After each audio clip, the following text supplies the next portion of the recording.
Good evening, everyone.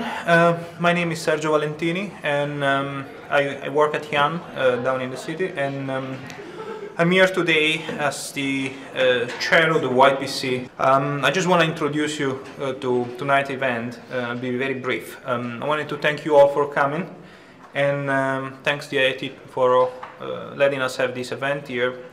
And I want to thank the speakers of tonight, which are going to be Streid, which is also the vice chair of the YPC, Dietz from VOA, and Pete Huey from Power Construction. They're going to talk to you about the Roosevelt University Tower, which was completed probably last year here in Chicago. Very interesting building. And it's going to be what we call a multidisciplinary presentation. So they are going to approach the design and construction of the building, showing you how all the problems are dealt with in a everyday life at work. Hopefully that will be interesting for you.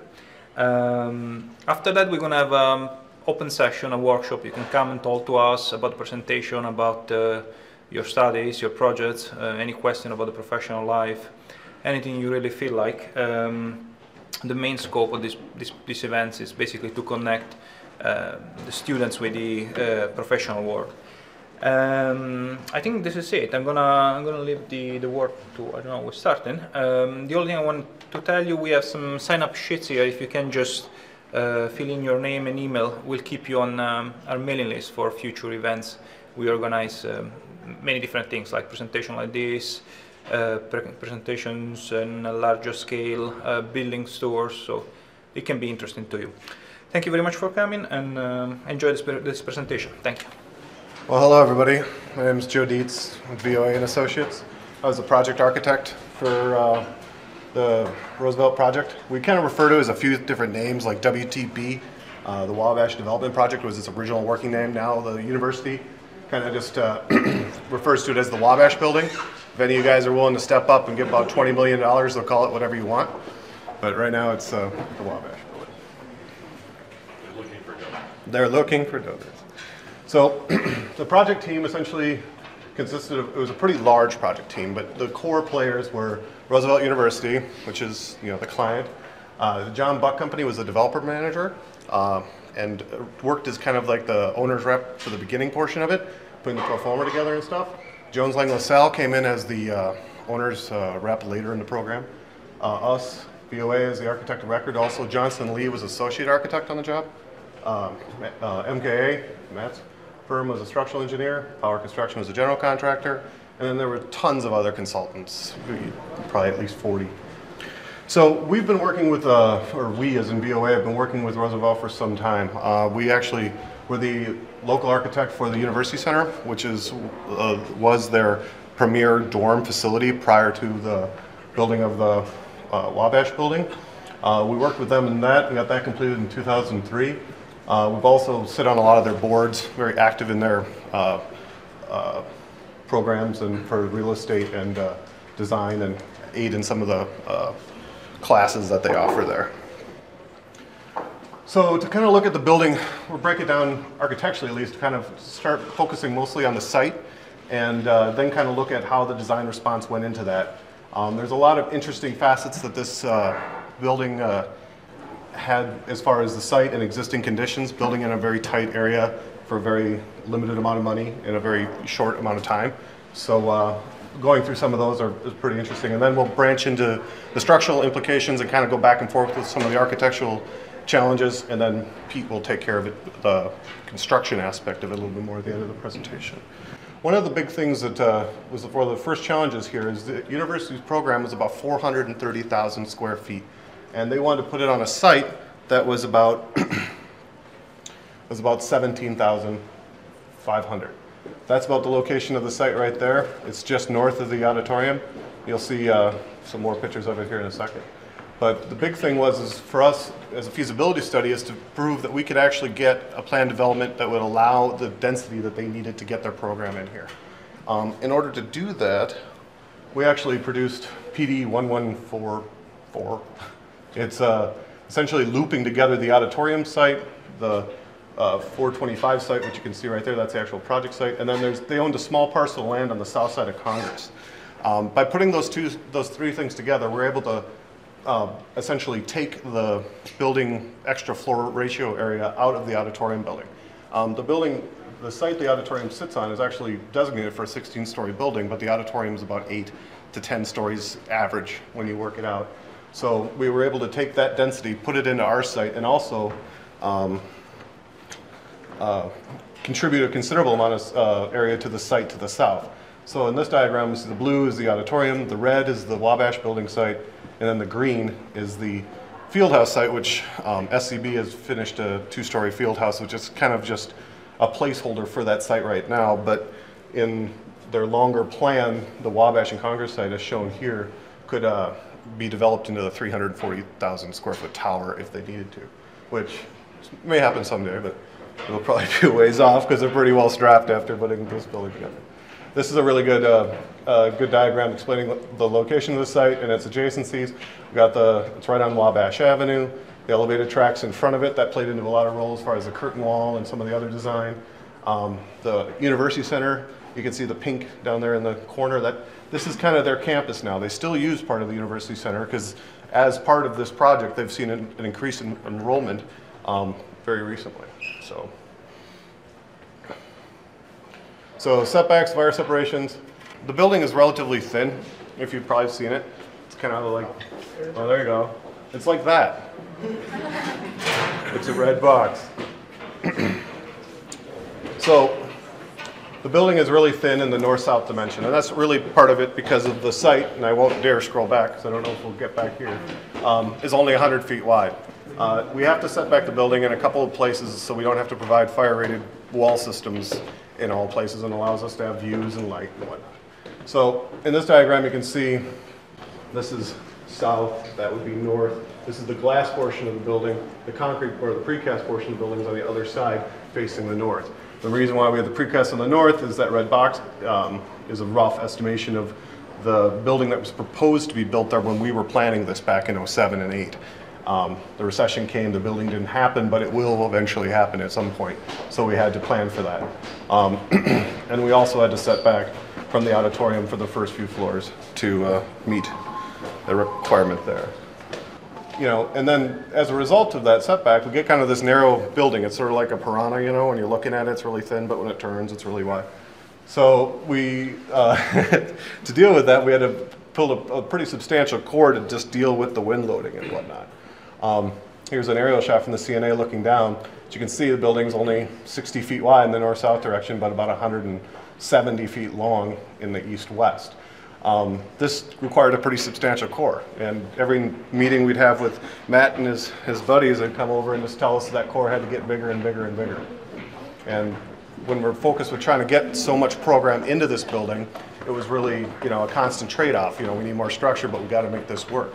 Another facet of this building that was important due to this was they needed large floor plate area.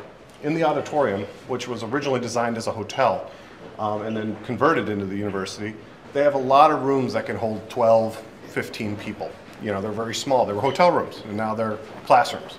So it's great for them to market that they have these really small, intensive classrooms, but they don't really see the economic benefits of teaching 50, 100 people at a time. And that's what this plate allowed us to do.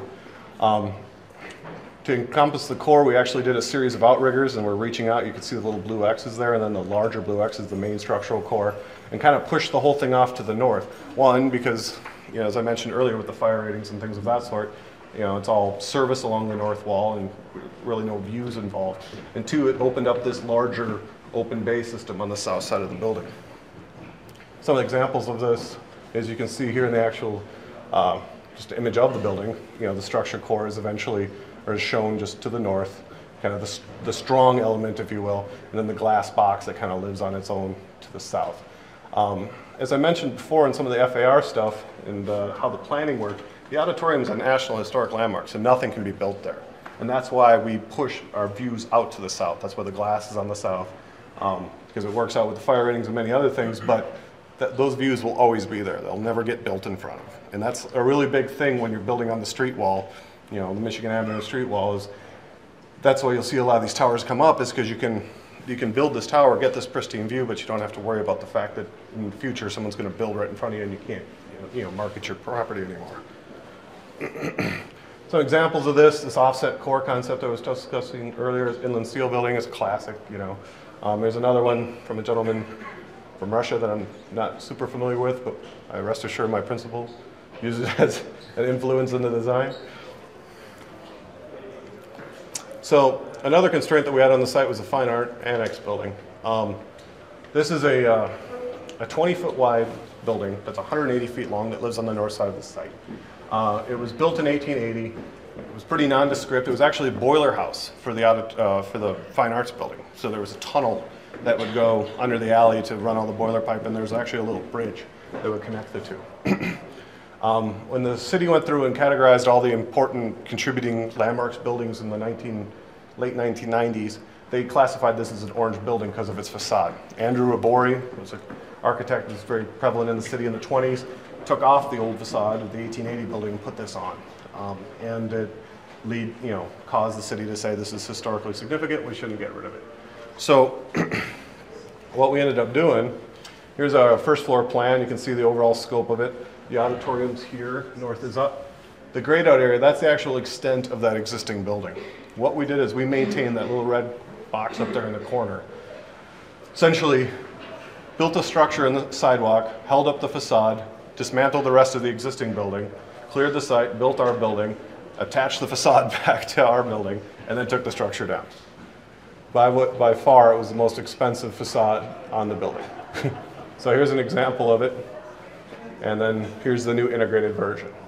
And it was a bit of a challenge. There's constant remeasuring, understanding what we're really dealing with, and taking off more and more and more to make sure we're attaching to it properly. But the benefit was it really gave us some scale to the building. In the tower, and as we see in some other photos, this big glassy thing. This kind of bookends the building between the auditorium and itself. So program-wise, as I said, the building's about 415,000 square feet. So it was kind of essentially worked out as a like a small community college-like campus. It has student services building, it has a student union, science buildings, business school, general classrooms, and then 634 beds of student residence. So essentially, a small 5,000-6,000 person school would have this type of program, kind of a community college sense. But in a sense, what we did is took these things apart programmatically and then stacked them up. So to do that, we went through a process of essentially taking down this enormous program, breaking into areas, comparing it to the actual site area, after taking and weighing in some of the impacts that we're having from zoning and various other things.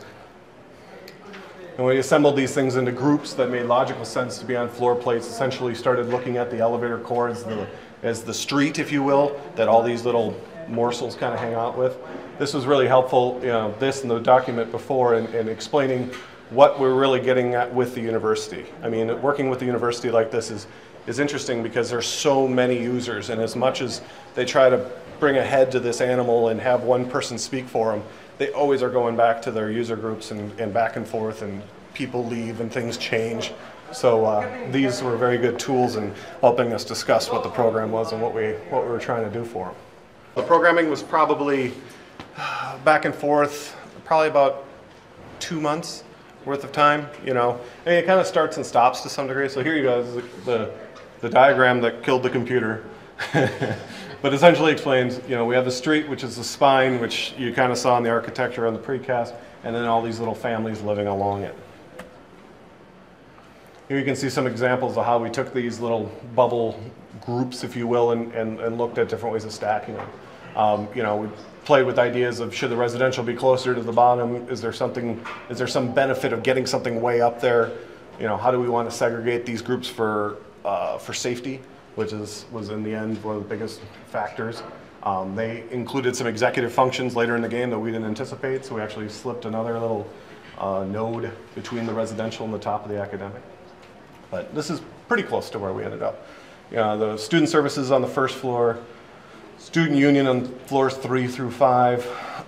We had some general classrooms. We actually had a rec center. One time this building had a gym, like a full NCAA basketball court, but unfortunately that got taken out. That would have been so cool. But, but yeah, and that would have been like low in the building too, you know, so that would have been really neat. But no, they took it out. And then we have like the academic portions. That's the red in this diagram, and then just a small nodule of administration on the 13th floor. So here's some examples of you know, how we connect, you know, conceptually what these things are doing. These groups are multi-floored groups with some sort of visual connection or similarity that would keep them together. Circulation stairs, open to below spaces. Unfortunately, due to budget concerns, a lot of those spaces were taken out. We have a couple of them on the first floor that you'll see, and if you ever visit the building and you walk in the atrium, you'll notice that. But the color coding is still the big device that lets people know where you are in the building. And then, of course, connecting to the auditorium, which we'll go into a bit more later. So design influences and concepts, things of that sort.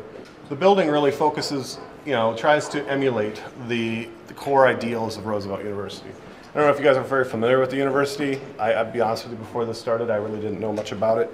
It was founded in 1945 by a group of faculty at a college here in the city that quit their job in unison one day because they did not believe in racial and sexual quotas for enrollment of students. They essentially were not allowing African American students to come to the school there anymore because they already had too many.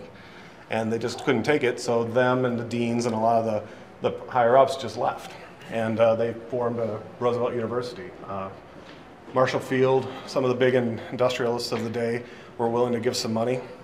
So they had a space downtown for a while. It developed, it picked up steam. They bought the auditorium for like nothing because it was in total disrepair.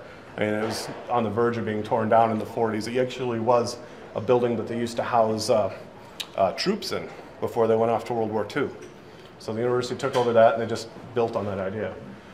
So there's some like pillars of learning here that are their core concepts, but we took out of it really heavily in the design was this idea of progression and change.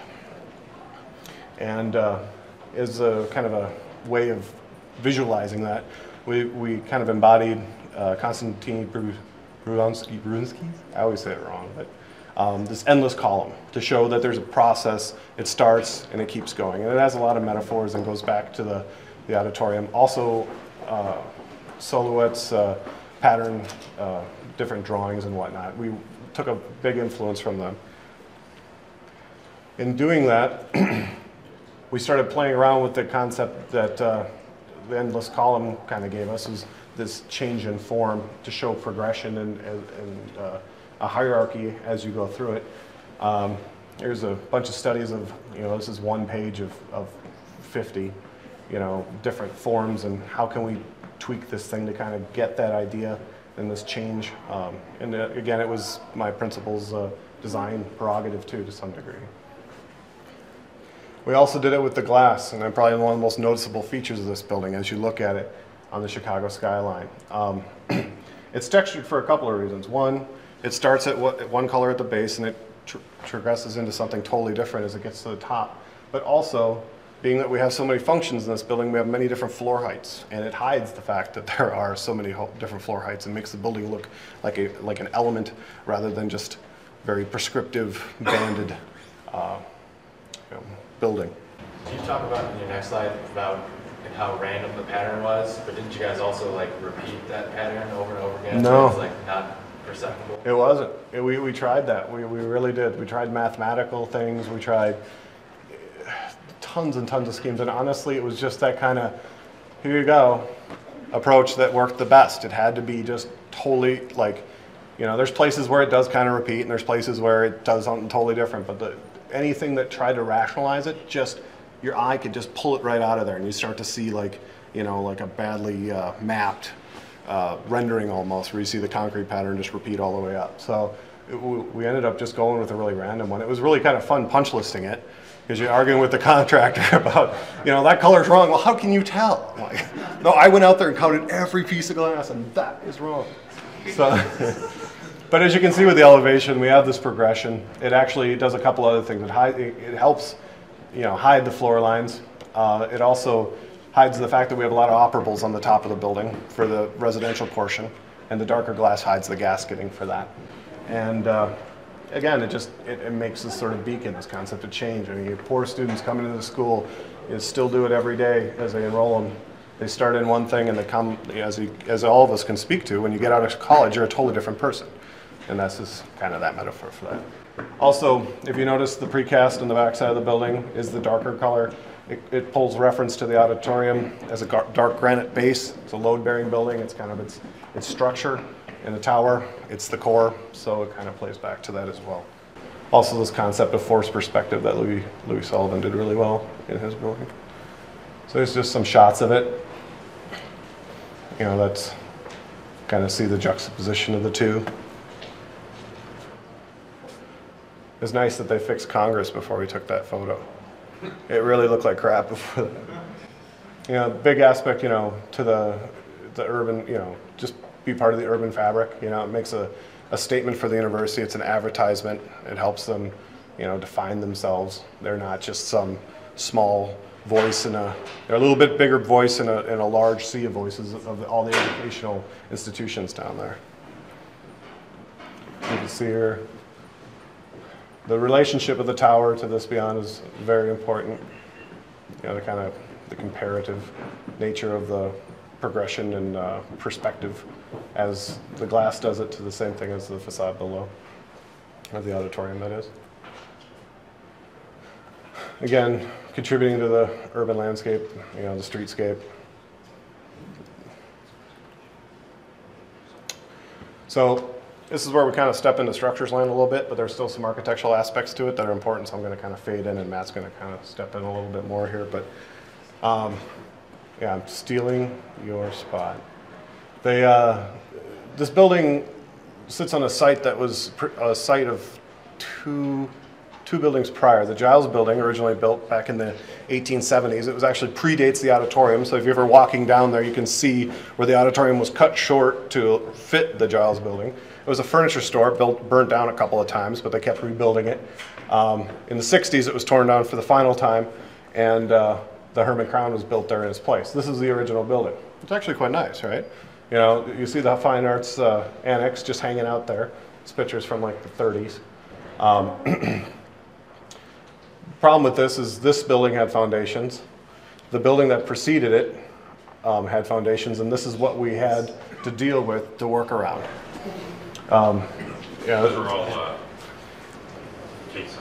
Yeah, these are the caissons from the existing, and then the blue and the red are the ones that we put in. So this does also have our caissons, so it's not quite as terrible as it looks. It's pretty terrible. Right. So it was pretty terrible. So my name's Matt Streid. I'm with MKA, the structural engineers. So as you've probably heard, or if you haven't, it's a pretty fair statement that all buildings in Chicago need to have deep foundations. And like, for example, we did the Columbia College Media Production Center with Studio Gang. And that's just like 1.5, 2-story building, and that still has 80-foot deep driven piles. So like the soils of Chicago are just not very favorable, and so you always need to go with deep foundations. So it becomes a challenge when you have a site riddled with existing foundations, because it's not cost effective to try to demo out those existing caissons. If you can imagine, like, you have 6-foot shafts of concrete going down 80, 90, 100 feet into bedrock or hard pan. It's just not cost effective to pull those out. But at the same time, those shaft sizes aren't adequate to work with the column loads that we are dealing with, because we have much bigger spans that we're working with, because we have a steel building. So where we're working with 30, 40, 45-foot spans, these existing buildings are on a much shorter grid. So we can reuse, for the most part, we did actually reuse a few caissons, but for the most part, we just had to dodge the existing caissons, which is very problematic when you're dealing with, and already, as Joe's pointed out, we're in a very confined site. And so architecturally, they have very few, or a lot of limitations, and so we had to push the core to the north. We knew we had to do that. That's where you've got these 8 primary core caissons. And so a lot of columns in the core had to be where it was because of the architecture. And so the most economical deep foundation is a belled caisson, which is where we're going down and then you bell out and get wider at the base of the caisson to bear on hardpan. And as you can see, I think we only pulled off 4 belled caissons, because by the time we calculated out how much our bell would have to bell out, we were always hitting an existing caisson shaft. So as you can see in blue here is where we ended up with all the rock caissons. And you always want to bell if you can, because rock caissons are just that much more expensive to go down into bedrock. And then there's also what's called an Osterberg load cell test, which did we end up doing 2 tests on? One. Which is over $100,000 test to confirm that you're using, to confirm the capacity of the bedrock. So you want to avoid caisson or rock caissons where you can, but we were limited to it. So we did work with the caisson contractor to be okay with drilling through the existing bells. So they did go straight through the bells, but you can't continuously drill through a straight concrete shaft. It's only money. It's only money. But the thing that was interesting about, from our standpoint on this, is that we're placing the columns based on essentially the residential grid. That's a big driver. I mean, like we have, 16 floors, a typical. That's the grid that really dictates where everything else kind of works generally. And we lay that out, and we get a new survey from Pete, and then more input from Matt, and we'd be like, oh, we got 3 of them that don't work, and this is just all preliminary too, because we're dealing with design drawings of the original building, not really actually having a survey, because they're in the process of demoing the existing building before we can even, get on the site. So it's a very interesting process in collaboration. So again, here's the bell caisson construction. Again, like we're going down, like we work with the geotech, and the geotechnical engineer will give us the bearing pressures. And so, they've determined, like the bedrock's another, I think 15 feet or so below the hardpan, but where we hit this hardpan layer on Roosevelt, I think we had 35,000 pounds per square foot of allowable bearing pressure. So that just kind of gives us that. But again, as I said, we weren't able to use that because as that bell flares out, we were hitting a lot of existing caisson shafts. And I think the next slide is just our rock caisson layout, or showing the conflicts that we had. So that would obviously lead us into, because they can't bell into the existing bells. They were able to drill a straight shaft through it. So again, that's where we ended up with that. So again, go to the next one. So that's our straight shaft caisson, obviously. And all of our top rock caissons, again, in blue. If you haven't seen this foundation plan enough times, I want to show it one more time. And you can see things like down here, like this, our column wanted to be right on this column grid, but we had an existing caisson there, so we had to add an extra caisson and a transfer grade beam. So whereas I could have just been one straight shaft, now we have to add a caisson and grade beam for another 15, 20 grand. So the cost of the foundations really did add, like once you get into the drawings and the existing structures, you realize that we're going to have a lot more problems than we originally had anticipated. So this is the last thing. So here's our 3D image of the caissons. And kind of what's most important out of this image is you can see, like we have a big concrete mat underneath our core. So we have to have something that transfers, so the concrete core I'll go into a little bit more, but that's our whole lateral resisting system for the building. So we need to transfer that into those big I think those central core caissons were 8-foot diameter. And so that concrete mat has to transfer those forces into those caissons, which went from 10 feet to 14 feet thick. And the problem is, ideally, we want to have those caissons directly centered underneath that concrete core wall, but because those existing caissons were there, we had to slide them about 6 feet away from where we wanted them to be. So that's why you can see the mat here extends out much wider than the core. And so it makes the problem of that's what drove that mat to be up to 14 feet thick, because we have to really beef it up to get those forces to basically like triangulate to get down into that caisson, since it can't be right underneath the wall where it wants to be. How many yards of concrete's in there, Pete, in the core, in the mat slab? I think it was it 2,000? 12,000. It was like 150 trucks, right? 150 trucks straight from. Yeah, one pour, 150 trucks just lined up down Michigan. It was awesome. And it has to be all one monolithic pour, otherwise there's a lot of implications. So if it weren't one monolithic pour, we'd have twice as much rebar in that mat to kind of deal with that cold joint that would exist. And so when you're dealing with, I won't go into too much detail, but when you're dealing with a 14-foot thick mat of concrete, there's a lot of heat that's generated from the heat of hydration of the concrete. And so we had to put sensors in there to make sure that our heat never exceeded a certain threshold, because if it did, then it starts to compromise the concrete. And so we have to use certain mixes that cause that heat of hydration to occur really slowly, or as slow as we can, to prevent that concrete from being disintegrated within the core. And if you have that problem, then it's not going to be a lot of fun to deal with, so I'm glad we didn't have to deal with that issue. And so the last slide just kind of rolls back into Joe to say, okay, so not only did we have all these existing foundations, but we also had a lot of existing structures to deal with. And I think so here's the fine arts annex that we had to deal with. We were able to just reuse that existing foundation, because if you think about it, like we didn't add any new load to it. All we were doing was laterally stabilizing it. So we said, well, since we're not adding new load, we don't need new foundations for it. So that wasn't too much of a challenge from a foundation perspective. But with the existing auditorium building, which I think if you go to the next slide, Joe, there's a lot of challenges. If you haven't heard, the existing auditorium building over its history has settled over 2 feet, I believe, right? Yeah, it's ridiculous. Which, if you ever noticed, if you've ever been to a concert there and you're walking down those corridors, it's like incredibly bowed out, and that is not part of the architecture. And it's because, yeah.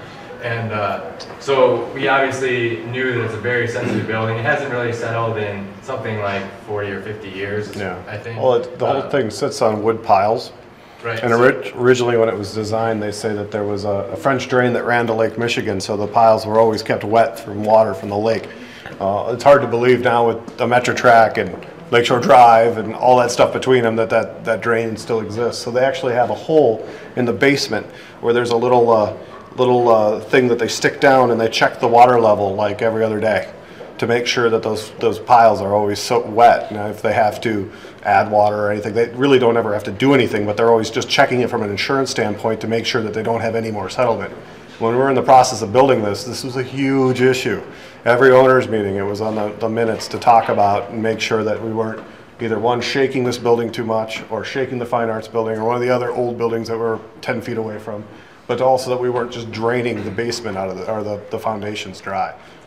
And I'll touch on it again, but so circling back to that, like it was a design objective then to get ourselves up above the water table, because the water table was, I think, at minus 11 feet below grade, and we needed to have at least 1 story below grade based on programmatic needs. And so it was really important that we stayed above that water table, because if we had to go down another 2 feet or something, then we're starting to mess with the existing water table, pushing it down. That might rise that water table up, it might lower it, and we really didn't want to mess with the saturation of those existing tiles. And so this slide is kind of the early days of construction when we started to, or Pete started to excavate out.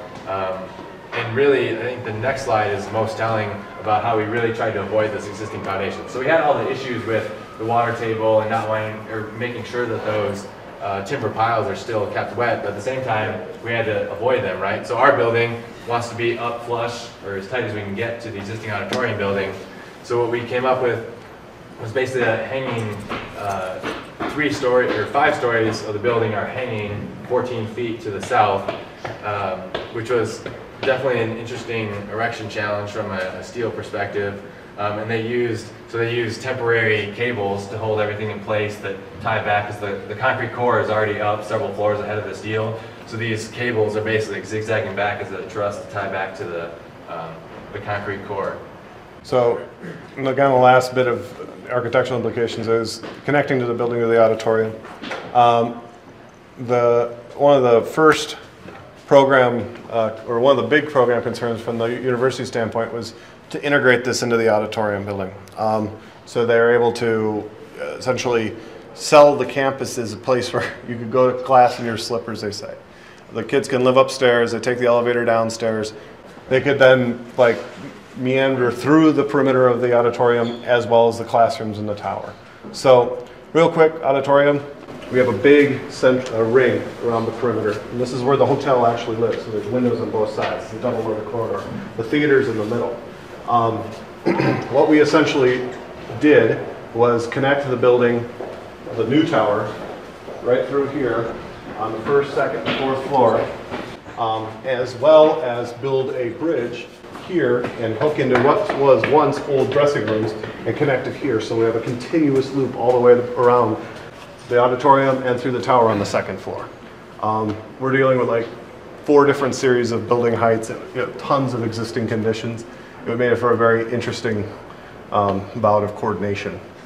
One other thing was too is the auditorium gave up a lot of space to make this connection work, because the auditorium theater kind of lives as an individual faction within Roosevelt, but they're in the family, but they're kind of like distant.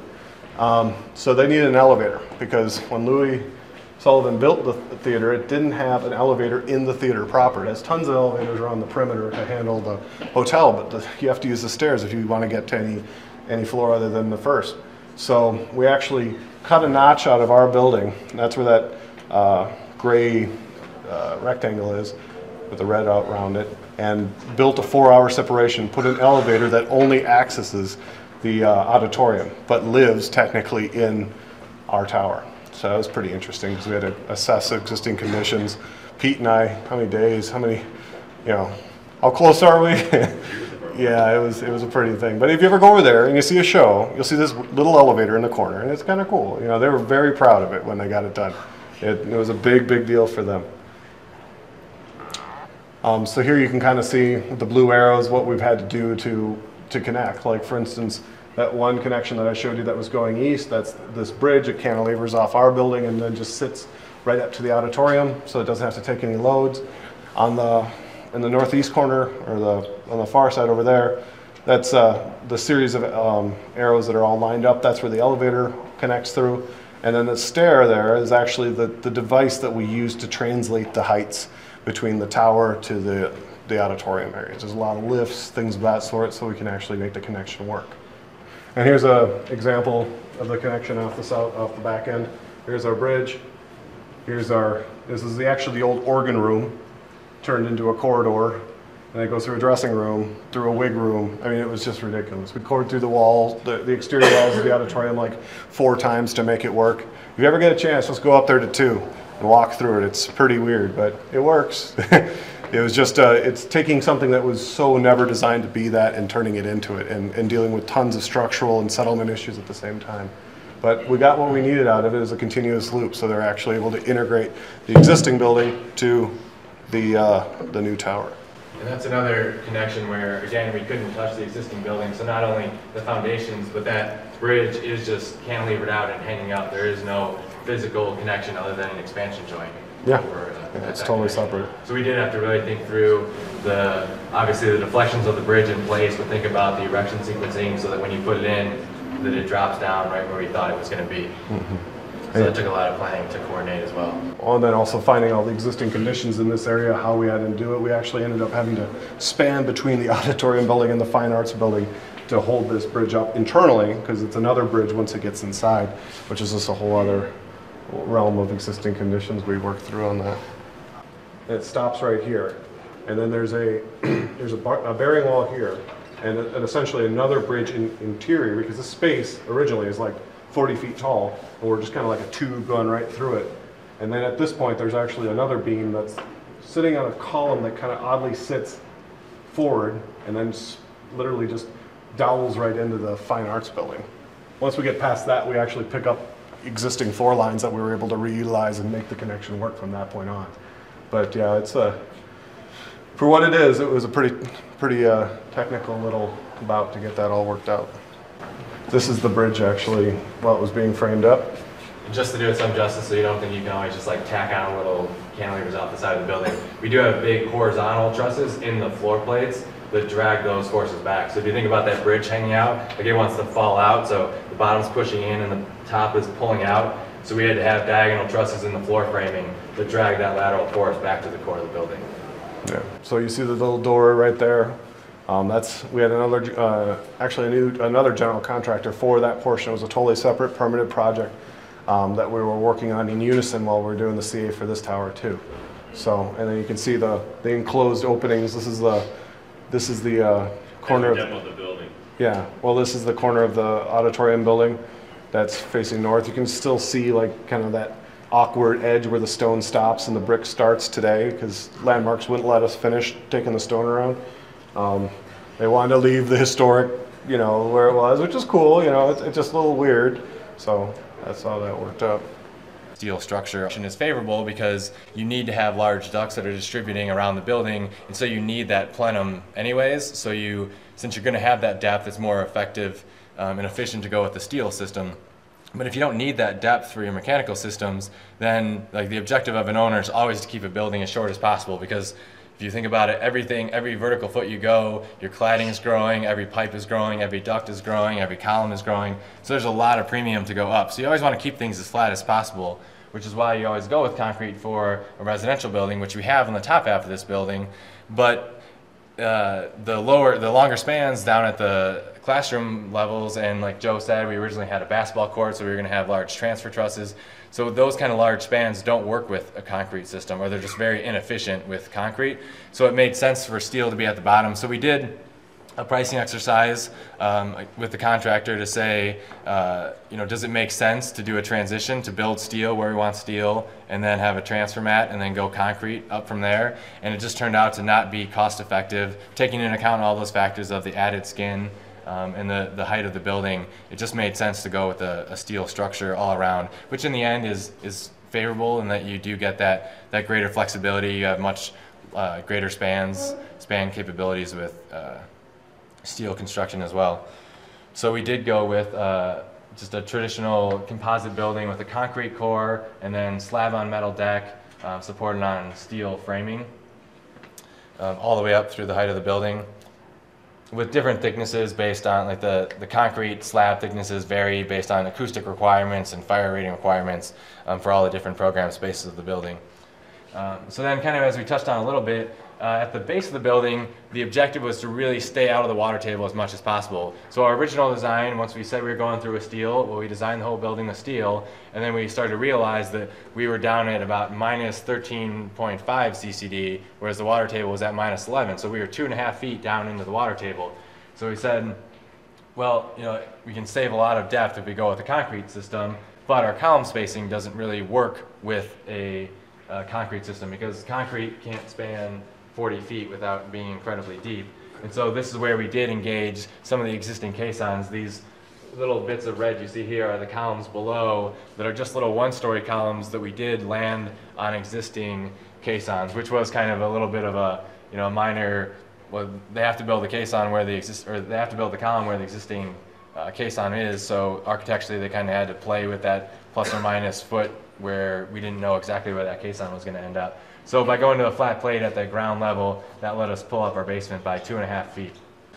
So some of the other challenges with mixed-use occupancy is that you have a lot of different adjacencies that you wouldn't have in an all-residential building or an all-office building. Specifically, for example, a challenging floor was the fitness center. So you've got people dropping weights and people in the aerobic center. There's also a dance room in a portion of the floor. And so those vibrations transfer through the structure. So when you get that kind of resonance, like if somebody's dropping a weight or dancing, you don't want the people in the classrooms above or the offices below to be feeling that vibration. It's irritating, it's uncomfortable, and so it's really important to think about occupant comfort from a vibration standpoint. So for example, we had a room that was going to be dedicated to aerobics or dancing or rhythmic activity, so that's a little bit different. So we can manage people dropping weights and things with, we had a floating slab. So it was a 4-inch concrete topping on top of these little 2-inch like neoprene pucks that were at like 2 or 4 feet on center. 4 feet on center. And that basically isolated all those little like short, hard movements from a weight dropping.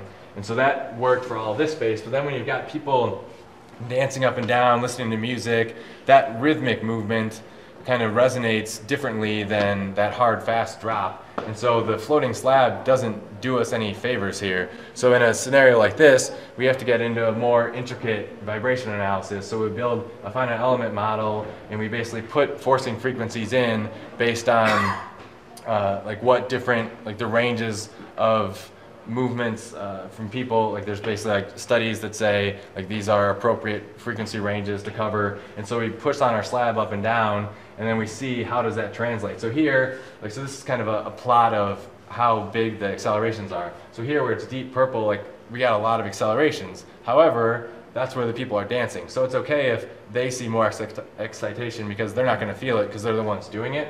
But what's more important to us is how much are these people affected. So interestingly, like you're never quite sure how that structure or how that vibration is going to resonate through your system. And so we look at those accelerations and we make sure they're under certain thresholds where they're not perceptible to other people. And then you do think about vibrations as well in office spaces and other conditions, but that's more, you don't need to be building 3D models. It's kind of equations you can just kind of punch in to say, here's an appropriate frequency range that our structure needs to get under. So touching on the lateral system, you already saw this slide, as Joe pointed out in plan, one of the big issues is that we had to have an eccentric core because there's a lot of architectural reasons to open up that south end of the building. Well, so with a building of this height, it makes a lot of sense, and it's required by the city to go through a wind tunnel study because there is, code-based pressures of, here as you go up the building, you push more and more wind on the building, and that gives you your forces, but there's kind of two big things that we can take out of a wind tunnel study that we can't just take out of a code book. One is that those forces may not be the same as what the code's predicting because you have all sorts of shielding from adjacent buildings, and if you're closer to the lake then you have more exposure, so that might be higher winds, and you never know where you might have little wind tunnels. So it's important to go to the wind tunnel and actually get what the true forces are on your building.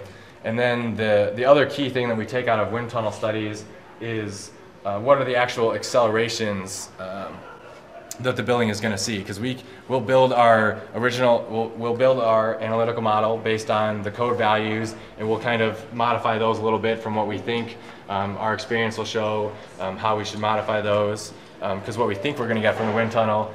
And then we give the wind tunnel all the structural properties of our building, the period of the building, and then they'll run it and then give us these numbers back. And let's see, so what's important out of that is, so those accelerations are very influenced by what the massing of the building is. And as nowadays, like buildings are getting lighter and lighter, like back in the day when you had like that auditorium building with 3-foot thick masonry walls, like that's so heavy, you're not gonna worry about that building oscillating back and forth. But as our buildings get lighter, they're made out of steel, they have curtain wall, then you don't have that mass anymore. So we all know like force equals mass times acceleration.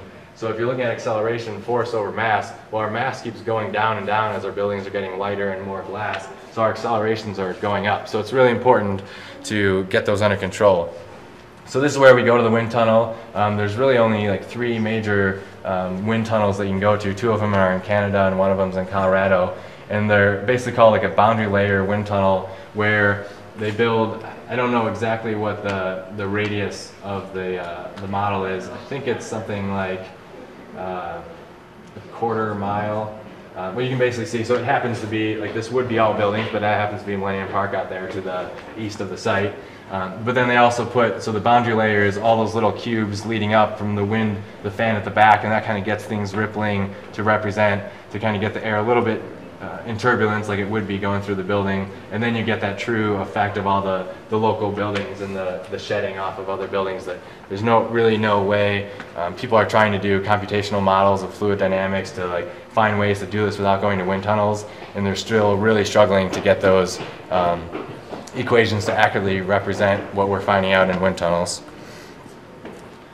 And so here is a really important point, that this dashed line all the way to the left is the value that we plotted out of the code. So if we had just followed the code, these are the values that we would have designed for. But then when we ran it through the wind tunnel, it turned out that we had much greater forces. And up to level 15, the forces were about in check with each other. But then at the top of the building, we really started to see a lot bigger forces that we hadn't, that you wouldn't have gotten out of the code, which is why with tall buildings, the city does require that we go to wind tunnels.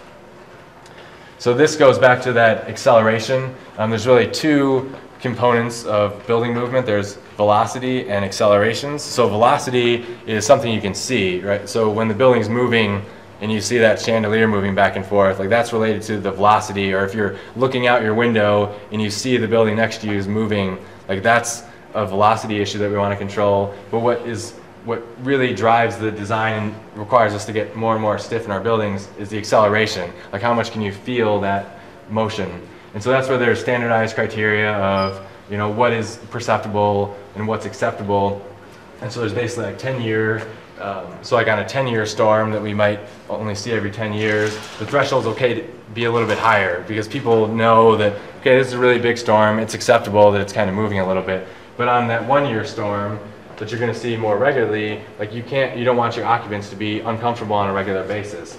So we were kind of right, and there's different criteria because office spaces, people are doing different things, they're not laying down and sleeping. So office criteria is a little bit higher, and then residential's a little bit lower. And so when we first got into the building, we were, when we first got our results back from the wind tunnel, our accelerations were high, like we weren't meeting that criteria. So we have to kind of tackle that in 4 different ways. And so the first easiest way that doesn't implicate anyone else is to go to higher strength concrete. So obviously there's a price implication, but it doesn't start to impede on the structural spaces. So we went to higher strength concrete to get additional stiffness. But then that didn't get us where we needed, so then we had to go to increased wall thickness. So again, like here we're only losing 2 to 6 inches as we go up the building, but in a small site like this, you know, it's a really critical square footage, not only for the architect's planning, but for the owners leasing out their space, well, in this case, utilizing their space. And then lastly, we try to increase our stance. Right, so we step our wall thicknesses, which gives us just more mass that gives us that greater stiffness. And then we need to increase that stance, which again, like you've probably seen, like that ski pole mentality that, you know, if you try to push me over with my feet closed, it's pretty easy. But if I were to reach out and hold on to 2 ski poles, I'm much more stiff of a structure. So since we were limited, thanks Pete.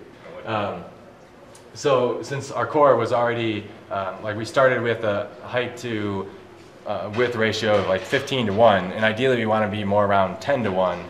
And so since we couldn't grow anymore with the architecture, we needed to use these outriggers that Joe had already pointed out. So about a third of the way, or a little more than a third of the way up the building, we had these 2-story outrigger trusses that basically act as the real stiff arm that reaches out to grab these 2 columns, which these columns are the heaviest structural shape that they make, a 14 by 730, so 730 pounds per foot. And then we welded 4-inch plates on the sides of those. So those were something like 1,100 pounds per foot. So just real quick, the lateral system again is eccentric, so the wind load is going to be applied on the center of the building. So since we're offset, we had to find a way to mitigate that torsion. So that's where we did engage a brace frame. So we have a steel diagonal brace frame going up here that helped prevent the building from twisting too much because we were getting a lot of torsional rotation in the building. And then similarly, same issue with east-west winds. This is a really good diagram. It kind of explains how the building works. As you can see, the blue is all the residential portion. We also have a portion of the sciences, which is the light blue in there. And it was interesting when Matt was working through this because every floor had a different function. While the classrooms and the offices are pretty typical, all the the kitchen, the labs, the interesting stuff that you had to deal with on the 5th floor were very atypical, especially as penetrations and systems wise. It just had so much, so much coordination and special conditions that didn't you guys have to produce a considerable amount of extra details for penetrations and special conditions? Yes, yeah, there's a lot of coordination effort. And I guess the last thing that I didn't speak to, but maybe on your mind, is how do we deal with all the undulating facade? And that's actually one of the more straightforward pieces of the building, because with steel you have pretty good cantilever capabilities. Joe, do you know how far the building did undulate in and out? What's the peak amplitude? It moves out. It's at a 5-degree slope on 7 floors, so it kicks out. I think 7 feet. I think it's 7 feet and a half. No one slab is the same as the one before. Right. The historic facade, Joe pretty much covered this, but so we had to add a temporary bracing, do a lot of site investigation to see what we were actually dealing with. And then during construction, it was stabilized. Another firm designed a means to stabilize it. Well, nothing was there. And then once our building got back up and all our concrete slabs were in place, then we used these details to reach out and grab that existing facade and hold it and tie it back to our lateral system. I would only add to that, Matt, that this process, what you have shown here, changed a number of times. Thing that I don't think that Joe could have stressed enough, or Matt could, is the amount of work that went into all the existing conditions. Them coming out to the site, spending hours, let's take this apart here, let's dig into this, because every time you try to tie in something new, or this old, you never know what you're going to find. We went as far as we were doing metals testing on the existing steel in there to make sure that it was the right strength that we could weld to it. Very intricate. So this, what ended up being here, took a long time to get to this final point. Well, also interesting to note too is there was just so much. When it was first assessed, whether or not we keep this thing, it was like we had somebody come out there and say, "Is this thing going to fall down and kill someone?" So if it is, it's probably going to go. And they said, "No, it's in good enough shape. It's serviceable." But as they started taking down some of the masonry and seeing how much the actual steel that's embedded in the masonry, it just actually deteriorated due to the water. That those tests to determine if it was weldable, and then finding out we had to epoxy coat a bunch of it, and we had to dig some out and replace it. And every time we just have to keep going to the owner and be like, "And now this will cost a little bit more, or this will cost a little bit more," which added to a lot of the more stress. Just trying to do this quickly, proficiently, accurately, and also under a certain budget that just keeps on growing. It was very, very difficult. There was waste. I think that little facade cost almost $1.5 million to save that. Good use of money. I'm Pete with Power Construction, general contractor. I'm going to go over some of the items that I worked with, people like Joe and Matt and all the other team members to get us to where we are. So they do all the planning, come up with the drawings, the design, and then for our involvement, it starts when we get requested to do a RFP. So somebody, on this case, the John Buck Company, created a bid list, invited bidders to sign up for the project and submit a number. Eventually we were awarded the project. Our contract, the GMP, was a little bit over $101 million job. Point of this slide is from the beginning. When we are brought into the process, everything from the caissons to the skin, everything's going to be guided by schedule. Planning is everything on a project like this. Getting us involved, getting the subcontractors more importantly involved, the experts in the field, to work with people like Joe and Matt and understand all the problems and help solve them as we go. Very important. Pre-construction services, these are the standard things that general contractor brings to the table. Budgeting, all of the changes in the skin and the structure, those, like Matt said, those go through. We work intricately with them and a select group of subcontractors to help create the pricing and guide the project to a budget that the owner can afford. Value engineering. This is a typical term. I'm sure you'll run into it. It'll be one of your most hated words. We can VE anything beautiful out of anything.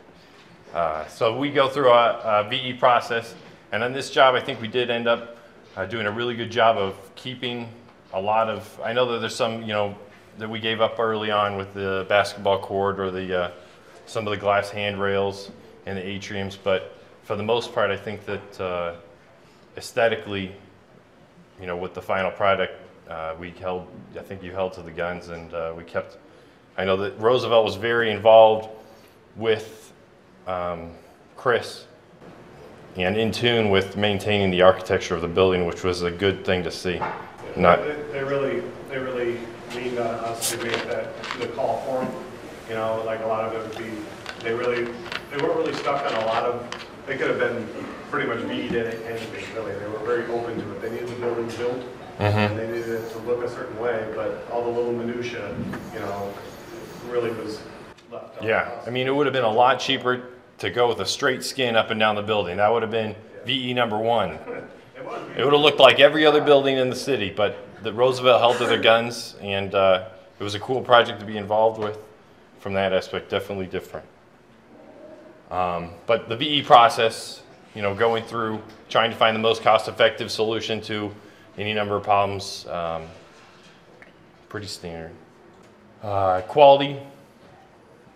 This starts at the beginning of the project when we are awarding, going through the VE, selecting and narrowing down the subcontractors that are going to work through the project. talks about scope reviews. You know, those are as a part of the VE process, a part of the award process and the contracting to move forward. There's a group of subcontractors. We usually, on this project, I think we brought it down to 2 or 3 that we brought in for each trade. Met with people like Matt and Joe, went through the scope to understand and make sure that they were on board with everything that we were looking for aesthetically. The number of meetings that we went and had with Perma-Stelisa, you know, getting them involved, they weren't just given, here's some drawings, let's go build this. You know, they're very intimately involved with the quality and the profiles and understanding the whole picture of the building and what VOA's was looking for architecturally. So from a contractor's point of view, one of the cool things that we get to do is site logistics. And we'll touch on this more here in a few other slides, but with everything that Joe and Matt went through, I think you've understood that it's a very tight site and there's no room to move. So our challenge is with the subcontractors to develop a plan to actually build the building on this postage stamp. And I think we'll show some slides here in a minute. But understanding logistics and how it's going to affect the site is going to affect it can affect the architecture, it can affect the structure. You know, there's things that when we're involved early, VOA and MKA have got to take into consideration as far as you know, future impacts to the architecture, because the building has to be buildable. Milestone estimates. This touches on, you know, the series of estimates that happen on a normal construction process. You know, you started napkin sketches, very broad estimates, and as the design process is refined, it gets more and more detailed, all the way to GMP and DD. So we've got very specific numbers that we're trying to guide the design process to make the budget work. This is just a slide on GMP based on this plans and specs, pretty straightforward. One of the beauty of a GMP is that it's open book for the award process. So everything that all the subs, all the bids that we get, the design team, the owner, the architect, everybody can see everything. We don't have anything to hide. So they're very involved in the budgets and seeing all of the numbers and how everything, where the money is and how it's planned to be built. Subcontractor, a meeting agenda, we hit on this earlier, talking about getting the subs on board through the award process, making sure that they're on board with the design and what everybody's, not just our expectations, but the owners, the architects, the engineers. So that's done through an analysis process like I talked about. I think on this job we brought in the 3 competitive bidders, is a nice way to put it, and then beat them up some more, and then awarded it to whoever went the lowest. Another effect from going through the budget is, this is just a slide on the VE process and the way to make a budget work, which is you've got items that you may or may not want to take or VE, and pricing them and moving and just keeping logs of them and refining the budget until you can get it to within the ability to move forward. One of the great things about Roosevelt and when it happened was the timing of it. The market was hungry. It's still hungry today. We were able to get very competitive pricing, very aggressive on the schedules. It couldn't have happened a better time for the project. I think that they got you know, it was something like 30% lower than we had put the budget together 2 years prior to that. The numbers just kept dropping, which is pretty impressive. It was also a big thing for the university standpoint, because I mean they were building this thing, and the closest thing that we're all probably hopefully will ever experience is the Great Depression. And they were really proud to say that they were the only crane in the sky, well, during this really rough time. You know, I mean, one of the biggest group of people that were unemployed during the recession. Was construction, yeah. But also like just builders. I mean, like tons and tons of builders were just sitting there, and to have a job and to see, you know, pay apps come through where they're spending what, $300,000 a month. You know? Oh, yeah, easy. Yeah, I mean that's it's great. You know, it was really big for them to know that they were contributing so much to, you know, so many people's livelihoods by just being able to keep this project going at such a bad time. Yeah, and it you know, an unfortunate benefit was you get all of the guys that are on the project when it is going forward is you get all the A guys. You know, the B's and the C's are at home or laid off, and then so you get the best product, you get the most productivity, the best quality. So it really is an unfortunate win, but it helped out this project tremendously. Site logistics. Some of the things that we talked about earlier. There's a number of things. The city requires it. There's a whole street closure permit issue. You've got to go meet with the city, walk through your plan, how you're going to move traffic around, how you're going to move pedestrians. It helps the whole team and everybody else understand what it's going to take to build the project. On this plan you can see, not so well, but the exterior hoist we normally show, field offices, access, traffic control. This is actually signed off by Mike Simon with the city. These are just thoughts on creating a site logistics plan, understanding your building. Very important. Is it a high-rise? Is it a low-rise? How much room do you have? Site location, obviously a factor in that. On this project, we are building property line to property line, so there was no extra room. What we ended up getting was, you can see here, this is the actual building footprint. Because it was so tight, the university actually leased this property to the north, which is just an alley, and the city gave us the sidewalk in front of the building. Just in cost, I believe that it was $40,000 a month for them just to get that space, which was, you know, outrageous, but it helped save a lot of other costs in the actual construction because of they leased this space, we were able to put the tower crane on the outside of the building here and cantilever it. And I think that we have a slide coming up for that. Another key factor is public safety, and you can kind of see here understanding and moving traffic around the site.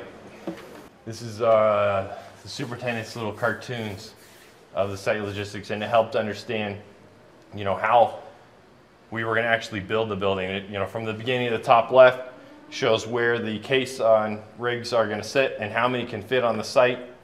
It's so tight, you know, those two machines, you've got one to actually drill the caisson, and then you've got another that's lifting these 100-foot long rebar cages and dropping them in these shafts. So it takes up a lot of room. So you really only can do one caisson at a time. You know, one of our superintendent's rule of thumb on this project is 6 months to go down, 6 months to go up, and 6 months to finish the inside. And so that, strangely enough, actually worked out because the whole project was built in just under 18 months, which was a breakneck speed for the whole team. So this plan also touches on what we were talking about earlier about water retention to the site to the south, which is the auditorium theater. So Matt's designed the building, Joe's drawn it up, and now we actually have to deal with the existing conditions. And so what you can see, the squiggly lines all over are the earth retention. And so that's a whole separate sub that comes in and understands the existing building pressures and loads around the site and has to design a structure so that we can actually dig a hole and maintain the water level. And so that, on this slide down here on the bottom left, you can see that earth retention was brought just to that minus 11 feet, like we were talking about, not too high, not too low.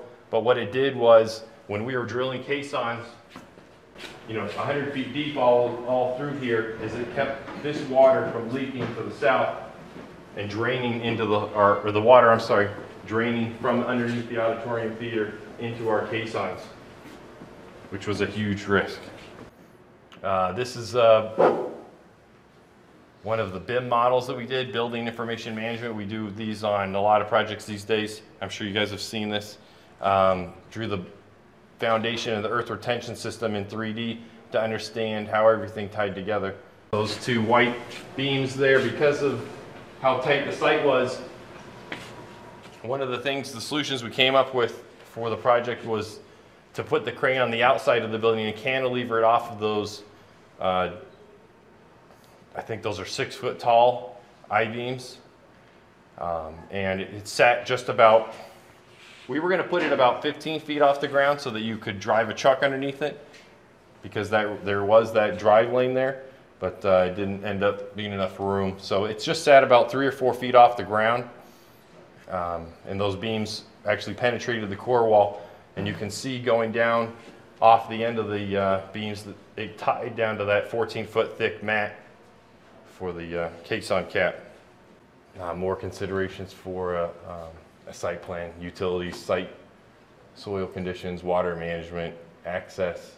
So these are all the little things that you've got to consider we get to work with Matt and Joe to try and understand how they're going to affect the building.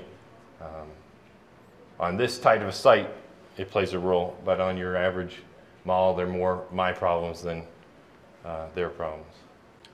Joe hit this earlier, but these are some good photos showing, the owner was responsible for the actual demolition of the existing building until it got down to 0-0. And so, but they separately hired us to come in and pin the existing facade like it's shown there. So as the building came down, they broke it away. It stood there on its own. So it's kind of an interesting project because you have the CTA tracks just off there on Wabash and drilling caissons basically with a rig right next to the L tracks is a precarious situation. These are some interior photos of the auditorium theater. So some of the things to think about, which Joe touched on, are we've got a series of I think there was 5 or 6 vibration monitoring systems attached either to the historic facade or to the auditorium theater or to the fine arts building. And even on the dormitory to the north, I believe, monitoring the, how much do we move. They're moving, building through pushing sheeting down to drilling caissons. And what this highlights is the amount of work, because we're building so close. Those are existing murals that are all plaster. We came in and did a video of all of the existing plaster to document the existing conditions so that to protect Roosevelt and to protect everybody else on the design team, so that if anything ever did crack, that we weren't implicated in said damage. But it all worked out. Didn't ever have to pull out the 8-hour video and watch it.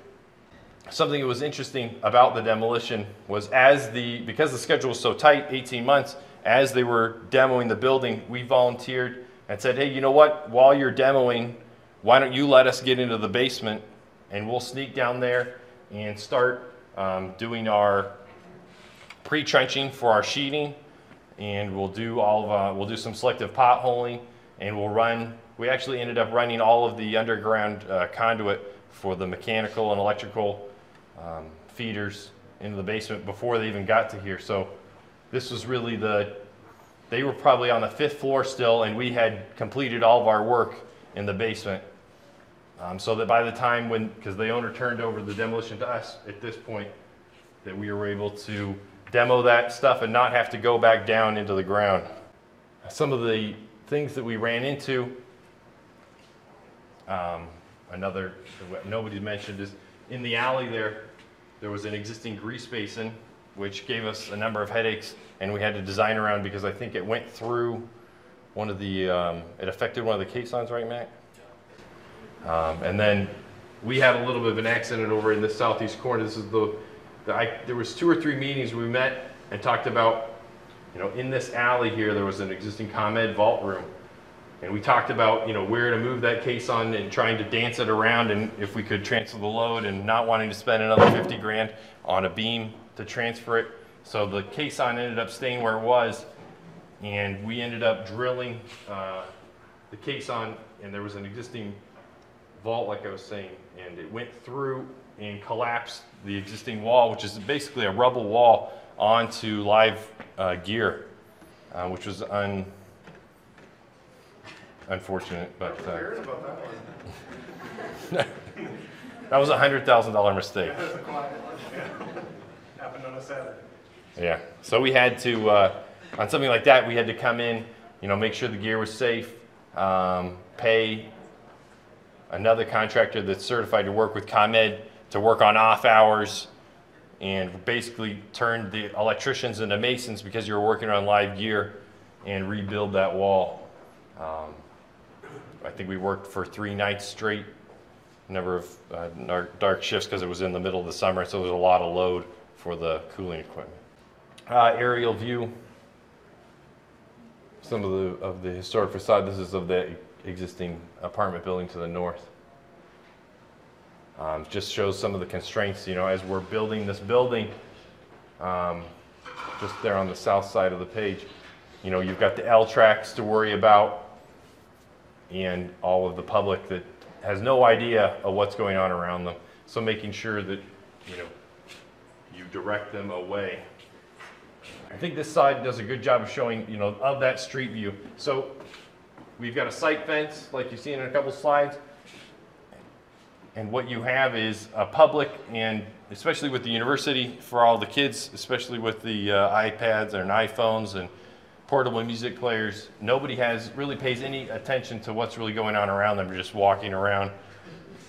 If you leave a gate open on the site, you turn around 10 minutes later and there's a student walking into the middle of the site about to walk into a hole. So we have to have people manning the gates, always watching what everybody's doing. We tried a series of different things. We painted this is an area in front of one of the site gates. We painted them yellow. We put stripes in front of them. We put little drawbridge gates up along the sidewalk to try and steer the kids. And it wouldn't matter because they would just walk around the fence, and the next thing you know, a concrete truck's coming into them. So it was a challenge and a learning curve, obviously for the students and for the community.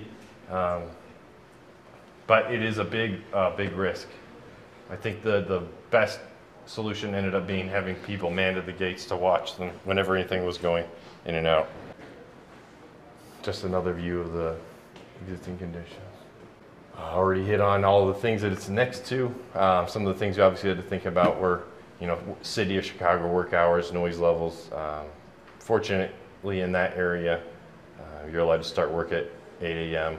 and work until 6 p.m. without much commotion. I know the further north you get, like the Ritz or any of those condo buildings up there on North Michigan Avenue, you make a noise after 3:30 and you've got the police sitting out there waiting to write you a ticket. I think that's one of their favorite things to do. This is just another really good picture of how tight the site was. You can see, it puts a perspective of how large this mat and core took out of the building. Because as the core went up the building, I think you probably saw from the slides, it steps in as the building steps in, but at the base, it's a big chunk of the building. So these were actually, this was a little bit deeper on this side. Matt said it went from 10 to 14, and this is, you got your elevator pits at that side of the core. So it's a little bit deeper, and you can see the entrance ramp off of the street and ramping down to do all this basement. This is where all of the ComEd, SECO vault work had to be done and dug underground before we could actually start going up with the building. A great shot of the under construction. You can see the whole process. Obviously you've got the material hoist, which their skin going in and out presented an interesting challenge, trying to get a hoist to go up something that slopes. But you've got precast going on, and then just ahead of that you've got the fireproofing and the tarps, and you can just, it's interesting on a tall skinny building like this to see the progression, just from one floor to the next. And we were on a 5-day cycle on that project, so every 5 days the drywallers would move up a floor, frame a floor every 5 days, so it was very rapid. I think that steel was on a 7-day cycle at the base of the building, and then by the time they got to the upper half, the 16 upper 16 floors. They were doing a floor every 4 days. They were decking, detailing, moving on. And as fast as they could pour it, or set the steel, the concrete guy could place the concrete. This also shows one of the unforeseen challenges of the project was that the tower crane can only get so far ahead of the structural steel, but it can't, you can see how close it is to the top of the core there. So if you get too high, then the core and all of its trailing formwork will impact the tower crane. So that was a little bit of an unexpected hiccup, but we worked through it and kept the core about 5 floors above the structural steel, and everything worked out. It was a race between McHugh and Chicago Steel to see who could catch who. So the steel guys were determined to beat McHugh to the top, but even though they couldn't because they had to have the concrete there, didn't stop them from wanting to try. These are some of the great pictures of the building on the inside now. I think Joe, your interiors department put these together. Yeah. The one on the top right is actually the president's office. That's what he looks out. That was that late program change you were talking about. Yeah, a little bit. 14. But, yeah, that's his office. The one down on the in the lower right is actually one of the study areas. Kind of interesting because on the west side of the building, when it zigs and zags, there are always public rooms on that side of the building, and that's where the architecture actually influences the use pretty well. Those rooms are pretty large. I mean, some of them are almost like 500-600 square feet, and they go the whole width of the tower. Mm-hmm. And they're made for like groups to meet or just hang out or play cards or do kegger, whatever kids do, right? But then as the architecture comes in a little bit, they're smaller spaces. It might be only 1.5. I think there was, what was there, like 2, you know, like we were saying earlier, there's no one slab that's the same, you know, and they don't go in and out concurrently, so they're offset. Yeah. But there's 2 or 3 rooms on that east side that are actually dorm rooms, yeah.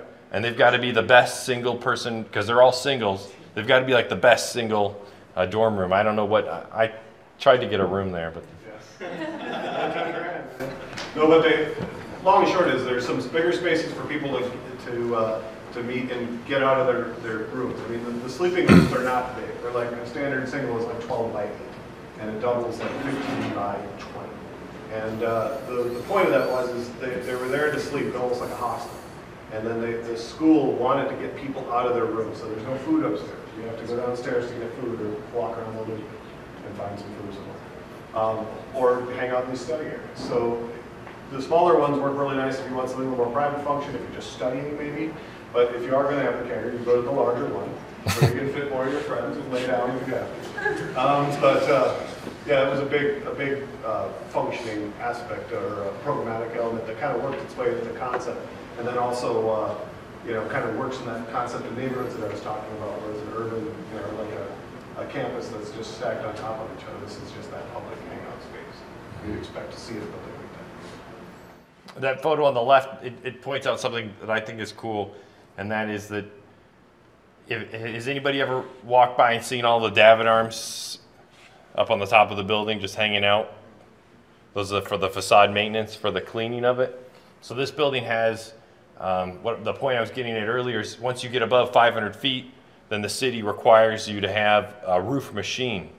And so that was one of the reasons that they tried to keep the building in just below 500 feet for a number of other reasons too. But so this has got its own custom built maintenance cleaning machine. And so there was a number of times, you know, just going back and forth between the facade maintenance subcontractor, ProBell, and Matt and the architect, trying to understand, you know, how much, because as you can see, the facade goes in and out, and if you drop a rig straight down the building, there's no way that it's ever going to be able to get in to clean that glass. And so, you know, along with the wind model and understanding the loads on the glass, we're able to put custom inserts. So up and down the building, if you walk and look up it, you can see probably every 30 or 40 inserts to pull in the rig. So as it comes down, it inserts and sucks itself in a little bit. It's pretty interesting design. Some more interiors. Yeah, so this, the one on the top right, that's one of the 2 classrooms. There's 5 rooms like that in the building. That one sits in the corner. So you have it over, you know, when you're sitting in your lecture hall, you're actually looking out at the lake. The taller portrait-oriented image is our lunchroom. This is one of the neighborhoods, so to speak. It's where the student rec area and the lunchroom kind of, there's an over double height space. It's really hard to take a photo of it because it's so big. You have to go there, go have lunch, check it out. But that's that. We have double height curtain wall there with Meko shades and stuff so they can control the light. The other one's a shot from the once awesome bookstore, now church. Looking back, yes. Looking back at the building. I guess the biggest thing for me as a general contractor, you know, one of the things that I took away from the project, you know, a building like this was why I have my degree in construction engineering, was one of the reasons why I went into the trade that I went into, was to do a building like this, get away from the, you know, the retirement communities, this, that, like this was my dream project. This is why I moved to Chicago. And it was so cool to be a part of it. And the other big thing I learned was, you know, having and maintaining relationships with people, with the architect, with the engineer, with the rest of the design team, being able to help each other out, because there's so much that I can help them out and there's so much they can help me understand. So working together collaboratively, you know, this wasn't a, here's the drawings, go build it.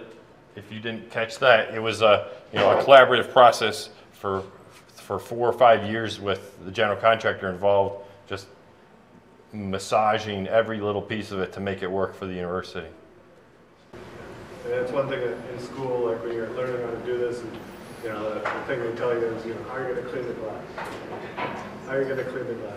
But the big thing is that you don't really learn until you're out here doing this is the collaboration, and how being a good person and working hard when you need to, and getting the team together to really like look at the problem holistically is everything. I mean, the job can go to total crap instantly if you get a lot of bad attitude. A good attitude can take you so far.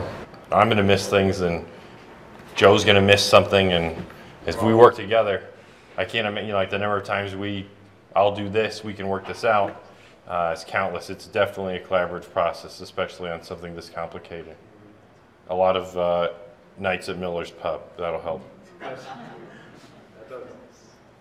Lisa forgets, you forget what you did. I appreciate you guys' time.